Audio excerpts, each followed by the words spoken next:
welcome back to Stacy So and So. Thank you for joining me again this week. So this week's video is going to be another in the Make Do and Mend playlist because I decided to go thrifting last week. I was just looking for, maybe a couple pairs of pants for the warmer months, just, something different. I wear a lot of neutrals and I was hoping to find something that, with a little bit more visual interest or more color, just because I felt like I needed it and I didn't have to spend a lot of money. So I found two pairs of pants that fit perfectly. Didn't have to do anything to them other than the one pair I had to hem, but that's normal. There was another pair of pants though that I really, really liked, but I knew they were going to be way too big. Let me pull them up. Here we go. I just really love these. I thought they would be so cute. I have like a crop denim shirt that ties at the waist, and I thought this would be so cute with with that little crop top, crop denim with like a tank top underneath. And I think these are a size 20 or 22. So I knew they'd be big on me, but when I got home and tried them on, they were a lot bigger on me than I expected. But they were only $3. So I thought, you know what? I'm going to spend $3. I'm going to take them home and alter them so that they will fit me. And that way I can just make do with something that cost me $3 as opposed to starting from scratch and a lot more on fabric and make a pair. So that's what we're going to do today. We're going to take this size pant and make it fit me. I have lost some weight. I don't know exactly what size I wear. I go mainly off my measurements, but I'm guessing that I am probably somewhere between a 14 and a 16 ballpark. So let's get started. So the first thing I did was turn them inside out and take a look at the seams and how they were constructed. And first I picked open the waistband, which was really easy to do because I kind of wanted to see, like I saw where the seam was here, but I was curious about the seam going down the leg, which doesn't seem to be, it's in line with this pocket, which means I'm probably going to have to make that pocket a little smaller, but I'm okay with that because I don't really use these types of pockets on pants. They're just, there you go.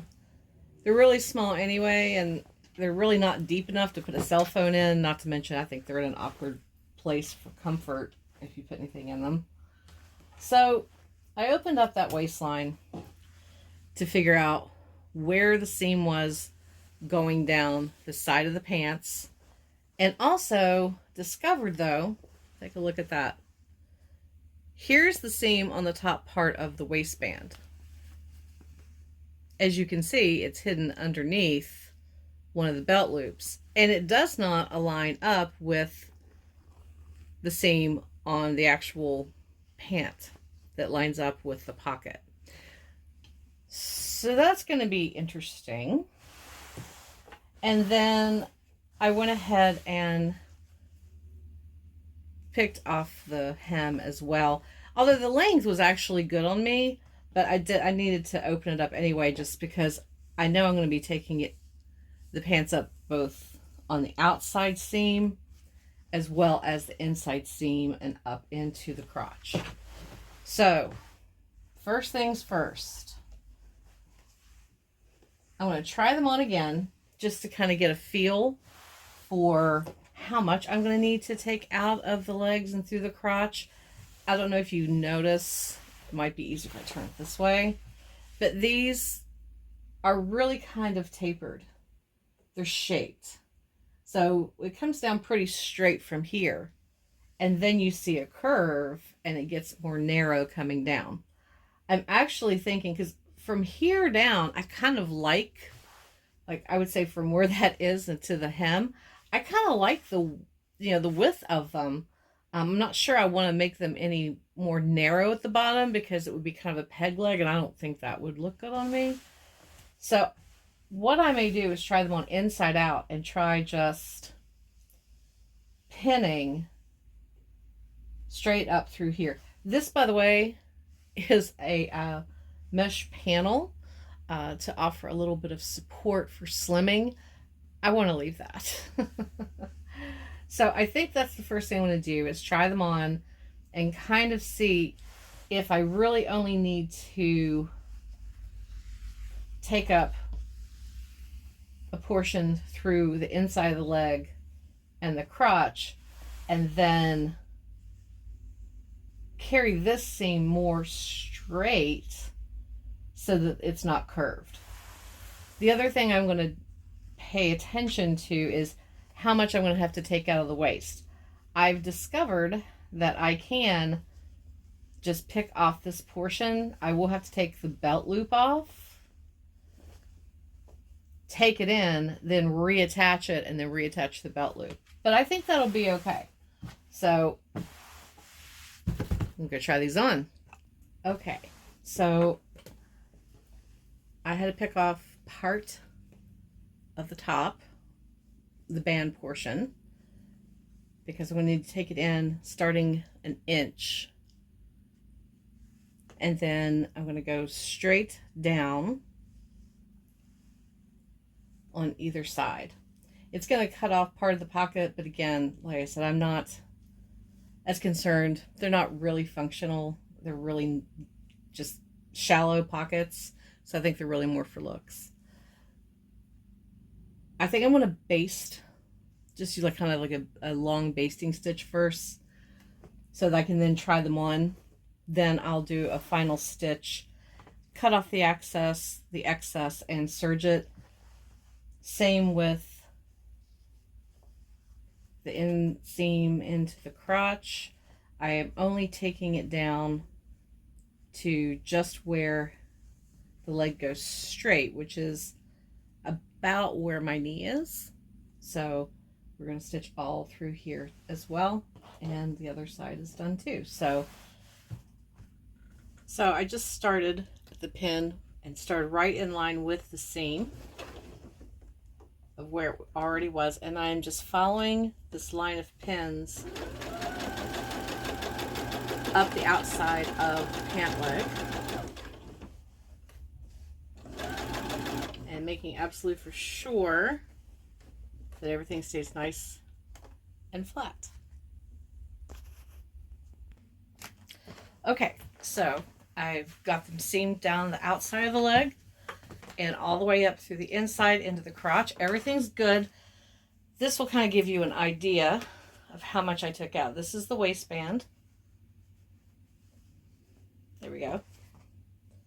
So here we go. You can see just how much I'm going to need to take out so that I can then reattach it to the bottom part of the pants. But yeah, they fit much better. The other thing I need to do is the crotch seam that goes between the legs. I'm going to need to take that up about that much. I seamed up the inside leg and I stopped just short of that crotch seam whenever the other side did the other leg, because I wasn't sure with the way that it was sewn together how much I was going to need to take it up. But I think once I get the waistband taken up on both sides, yeah, I think that's going to work. But it definitely fits much better. These are nice because they have some stretch to them. And they're not intended to be, you know, skin tight. They are a straight leg. So far so good. Okay, so next steps. I'm going to, oops, here we go. Cut out any of the excess and serge all along the ends of where my stitches are. Because I took out the basting stitch and did a nice tight stitch all the way down.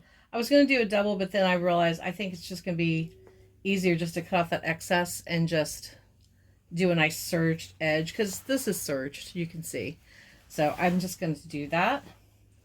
And at which time, once that extra is cut out of the crotch area, I will then just make sure that is seamed across right here as well, and we'll be good. You do the same to the outside of the leg on both sides. Once I do that, then we'll be focusing on how much to take up. I'm going to hold on. Where to go? Here we go. Here's the seam for the waistband. So I will be taking the belt loop off, taking in this seam, probably about an inch, and then reattaching. Once I get it together, I'll reattach the belt loop where it belongs. But first, let's focus on getting the legs, the excess cut out of them that I don't need, and getting them serged. Okay, I got all the excess cut off, and I ran the just inside or just outside of the seam with my serger. Normally I would have changed it over to white thread, but I just left the light gray on because it'd be easier for you to see, and it's on the inside of the pants, so no one has to know but me. So I did that on everywhere that I cut off the excess. So outside plus up through the crotch. The crotch does, I tried them on, this area does fit much better now. So the next thing that I did was I picked apart a little bit more of where, this is where the waistband attaches. So you can see it's all opened up. I also went ahead and took off the one belt loop that was hiding the seam so I can take it up in the waist. So this is the waistband. So turned it inside out and started pinning it together towards the seam. This is the seam in the waistband that needs to be taken up. This way you can see where my pins are. You can get a good idea of just how much I need to take it in. So now what I will do is I will just stitch right up where those pins are, and then I'll cut off the excess, and I will go ahead and serge it back in place. Once I do that, I'll be able to stitch up the first part of the waistband before folding it over. That'll be the last thing that I do. So I'm going to do that to both sides, and I'm almost done. And we are almost done with the reconstruction of these pants. So I got everything sewn back in, all the side seams. The waistband has been shortened, and now everything, I've just pinned this back on, which was really easy since I didn't take the pants completely apart. All I had to do was just turn everything back up to where it was. So I've got the waistband pinned back on the way it needs to go. So once I finish that, the only thing left to do is to put the hem back in both legs, and it'll be ready to try on. Okay, before I go try them on, I know I just said I had to go try them on. In full transparency, there's one more thing that I had to do, and then I discovered a whoopsie. I've had to put the belt loops back on that I took off, which I had forgotten about. So I saw them laying on my table. So they have now been reattached. But what I had discovered when I went to start reattaching them was I looked at the other belt loops and realized that when I had sewn this band on, because I sewed it this way, I had it pinned on the inside, and I was just stitching right across where the old stitches were. And what I didn't realize was I had stitched, because this belt loop goes below that waistband, I had stitched right across my belt loops. But that was a very easy fix. I just picked apart that side. Because these belt loops were so big, I was able to just move it across, go right in line with the previous stitches. So they have been saved. So now it's time for the reveal. I'll give you a full overview first, and then I'll show you some close-ups. Okay, so here we go. It's my outfit for the day. The legs, perfect, nice and straight. Pants aren't falling off. You can see the waistband. Got the belt loops back on. So yeah. So I know that the idea of altering a garment, pair of pants, whatever it is, can seem, intimidating, maybe a little overwhelming. because, you know, truth is you never know until you grab that seam ripper and you start opening up to see how the garment's constructed. You just don't know what you're getting into. Now, these pants were not particularly difficult, but they didn't have a lot of tailoring. They were pretty simply made. Probably the most difficult part to deal with was the way that the waistband was constructed. But even that, it was a couple extra steps maybe than I had anticipated. But once you just get in there and do it, it's not that bad. It's sort of like, you know, when you were a kid, if you were in dance and you're so nervous to get on stage, or if you're in theater, you're so nervous to get on stage, and you felt that anticipation, that nervousness. But once you got up there and you just started doing what you were supposed to do, you were fine. And so that's kind of the same way I feel when I go to alter something. I might stress about it. I might get a little worried, but you know, I just go, you know what? I'm just going to go for it. And with these pants, I paid $3 for them.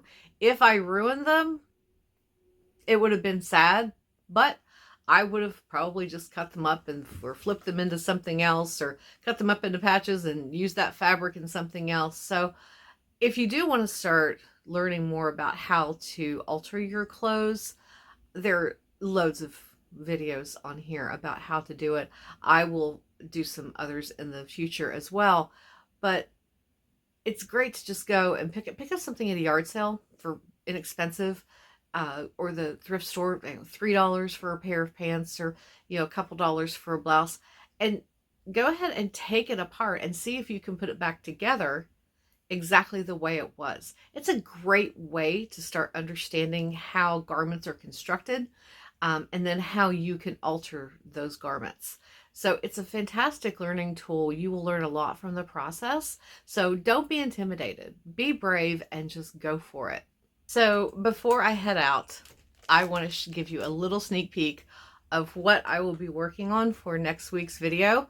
If you've been following me for a little while, you know that I had purchased a couple vintage apron patterns. And so I'm going to be making this one. Although, I mean, technically it's not an apron, it's a smock. Or you can do what's called a house coat. But I'm going to be doing the smock right here. I've bought some secondhand vintage fabric from Paper City Fabrics. I'm going to be making a smock for myself, because when I sew, I end up covered in little fuzzies and bits of thread all the time. So I thought maybe if I had a cover up, it might help. I might still get some on my sleeves, but at least it won't be all over me. So this is what I'll be working on for next week. So you have to tune in to see the fabric that I chose, and because I'm going to be using 2 different kinds of fabric to make this. So you'll have to stop back and see what I'm working on. So thank you for joining me again this week, and thank you to the new followers, new subscribers. I appreciate so much that you guys are all here. I will be back again next week with a new video. Until then, happy sewing!